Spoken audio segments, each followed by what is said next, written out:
Hi guys, I am doctor Rajat और मेरे साथ इस समय दो हार्ड वर्किंग क्लिनिशियन हैं। एक ने ओरल सर्जरी का कोर्स कंप्लीट कर लिया है और एक अभी दूसरा दिन कर रहा है। ये आया मेरे पास, टोरंटो में प्रैक्टिस करता है और कुछ oral surgery training skills polish करने के लिए आया है। ऐसे स्किल्स जहाँ पे नॉन सर्जिकल और surgical cases selection criteria, instrumentation और डिफरेंट टेक्निक्स जहाँ पे हम एक्सट्रैक्शन मिनिमली इन्वेजिव कैसे करना है, सॉकेट प्रिजर्वेशन कैसे करना है और ऐसी सर्जरीज जो शायद किसी बुक्स में ना लिखी हो, तो वहाँ पे हम कोशिश यही करते हैं कि एक ऐसा क्लिनिकल अप्रोच दें जहाँ पे ये अपनी प्रैक्टिस में चार चांद लगा दें। तो जानना चाहूँगा, yes doctor Jaskaran, we started yesterday. Yes. We did 3-4 cases. That's right. Surgical, non-surgical. That's This was the case with a non-surgical approach. That's right. हमने relaxing किया, extraction किया. So, how did you where are you practicing basically? So sir, I was practicing 12 hours northwest of Toronto, basically, Okay. in a rural community. It's called Marathon, Marathon, in the okay. province of Ontario. I've been practicing there for the last 4 years now. Okay.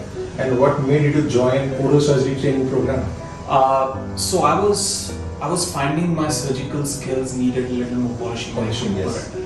I mean, to put it simply, cheer father के दांत तो कोई भी निकाल सकता है. Yes. But to do it with I told you. Yes. to do it with finesse, ease, and a lot of comfort for the patient. I Yes. think that's what I'm looking for, and that's what I'm here for. So yesterday, हमने जो cases किए, extraction किया, bone cutting करके extraction जो किया, तो क्या different लगा तुम्हें? Sir, first and foremost, the techniques, the approach, and the right instruments for the job. Yes. And like something as simple as how to engage the elevator. Yeah. Like a lot of people don't even know where to put the elevator and how to kind of fixate the tooth. And that was quite a revelation for me yesterday. And like the bone reduction and to be able to extract the 3/8 and the 4/8 yesterday was. Very invasive, in 10 minutes. That's right. That's right. Like I think giving the anesthesia and waiting was the longest part, and Yes. after that was pretty easy. Doing the right way and doing the easiest way, I think that is the best way. You polish and you look forward to the next case. Exactly. So we have 2 more days, and lot many cases coming up.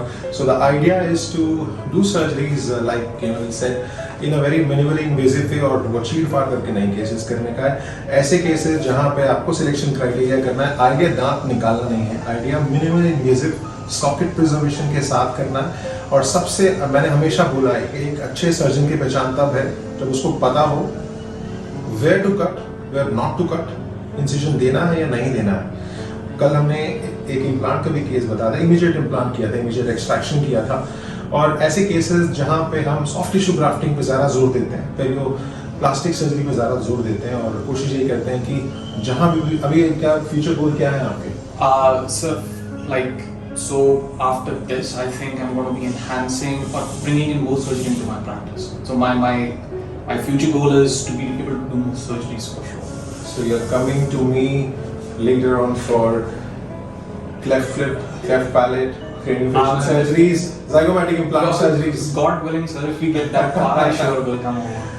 Javed ने already काफ़ी surgeries कर चुका है, ये implant का course कर रहा है, he is already done with oral surgery training, confidence आ गया है और इम्प्लांट ट्रेनिंग के बाद ये अपना क्लिनिक खोलने वाला है और कॉन्फिडेंस